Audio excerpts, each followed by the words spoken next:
Hello, everyone. Good morning. So, has anyone here ever felt like they're here physically, but not mentally? You know, when you're in the middle of a task, or a teacher asks you a question, and you have all the answers in your mind, but you're just unable to articulate it. This used to happen to me a lot. So, about a year and a half ago, I began 11th grade. At the start, my assignments mainly consisted of written tasks, long essays, responses. And around the same time, AI had started to get really popular. So, naturally, like all the other students, I also started using AI tools to help me with my schoolwork. I use it to help me structure my essays, find research materials, even explain topics that I didn't understand and what not. And obviously, me and AI, we became inseparable. And for a long time, all was good. But as 11th grade started coming to an end, and those written tasks started trickling away, all I was left with were my exams. Now, here is when I noticed a little trouble in paradise, was when I would find myself doing practice papers, even at times sitting in the exam hall and just blanking. I had all the material in my head, but I was just not able to push my pen to the paper and express it. Thankfully, around the same time, research studies and articles regarding AI and its use started coming out. I gradually realized that this brain fatigue that I was feeling was caused due to my dependency on AI. You see, now I know that there is a lot of discourse surrounding AI right now. People's opinions on this are just as erratic as AI itself. And as a student, I completely understand what a helpful tool AI can be. I have to admit that it does make schoolwork significantly easier. There have been so many times where we have been faced with a difficult topic, and AI is able to explain it with concision and clarity, unlike any other. So, it's not necessarily a bad tool, but what does make it harmful is the way we choose to use it. Recently, there was a study conducted at MIT regarding the regular use of generative AI by students. The task they were given was essay writing. These students were divided into three groups. The first group was the brain only group, who could only use their brain to help with the essays. The second group was the search engine group, who could use the help of the internet.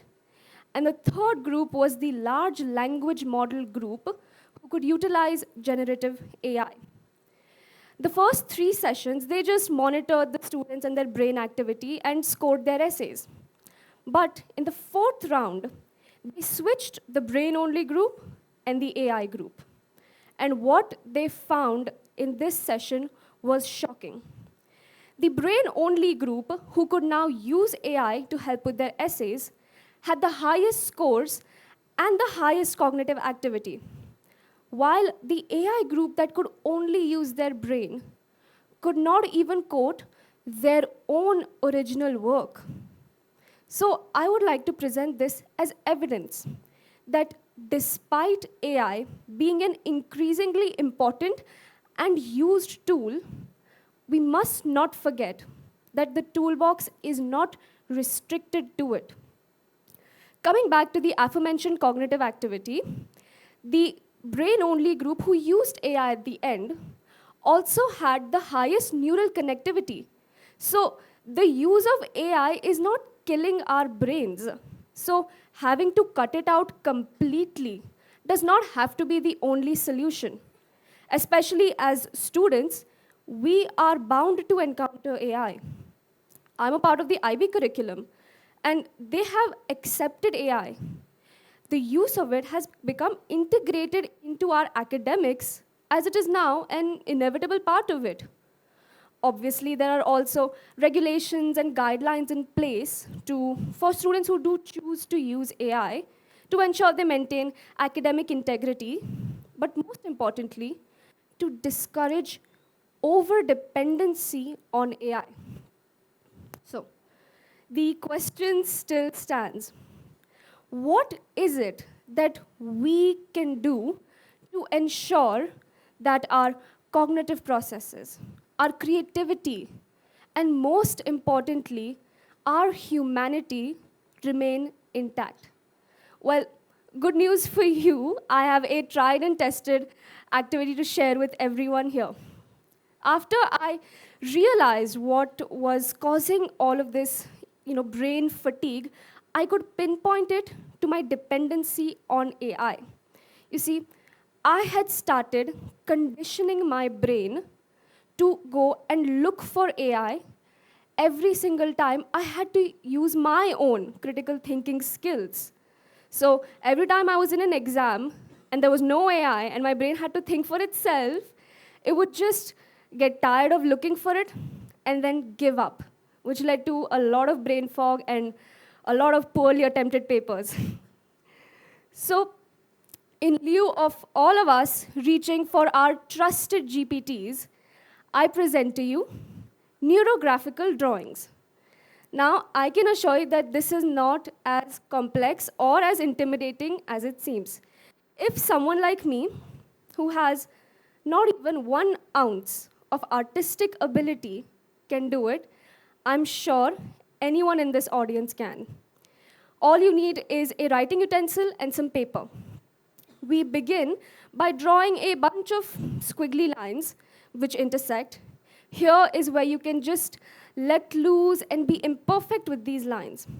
Once you've done that, you will notice that we have made some larger intersecting gaps and some smaller intersecting gaps. These smaller gaps have to be filled in and their edges have to be smoothed over. Now, I'm sure all of you are wondering, how does any of this relate to brain connectivity? It's just a drawing. Well, number one, this base drawing actually looks like the neurons in our brain, hence the name neurographical drawings. Secondly, these small intersections also represent conflict. So when we smooth their edges over, our conscious and unconscious brain interprets it as solving conflict.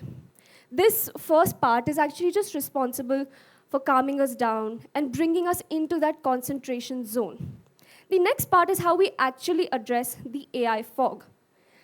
In these larger gaps, if you do choose to attempt it, I want you all to draw patterns in it, which can be anything.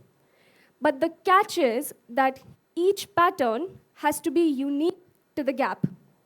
The way this works is, when we use AI, we are weakening the neural pathways in our mind by not utilizing them. Through this activity, we are able to keep those pathways intact while also simultaneously strengthening them. By thinking up of new, unique patterns, we activate our brain to think creatively while also executing the task. And as someone who has been doing this for a few months now to improve my focus, I can assure you it works. But I also have to warn you that it is a bit tough at first. I still remember my first attempt at this, I could barely fill up half of the drawing. It was that tough for me to sit and think of new, unique patterns. Only after consistently attempting at it for a few weeks was I able to think up of new patterns and actually finish this drawing. Through this activity, I got a chance to give my brain the well-deserved break from screens. I also have to mention that this is not the only activity out there. It's just one of the many. For example, there is the analog movement, where we switch over completely from digital media to physical media. This trend is actually very popular online. It's gaining a lot of participation. Even I have borrowed from some elements of it, but because schoolwork largely exists online, we also have to exist online. So it's not a long-term solution. There are also other activities like crocheting and knitting, which are amazing. And if you can do that, hats off to you. It is just a bit too difficult for me. So if you are looking for something that is relatively easy, not very time consuming, this might very well be the place to start. And that is all that matters. That we as a society make attempts to keep our mental well being intact. Because over dependency on AI is weakening the bonds that make us humans. Things like our creativity, our emotions, our ability to think across time and space. That is what makes up human society. So we have to take these small steps to ensure that we are carrying on the legacy of mankind as a whole. It just takes one step in the right direction. Thank you.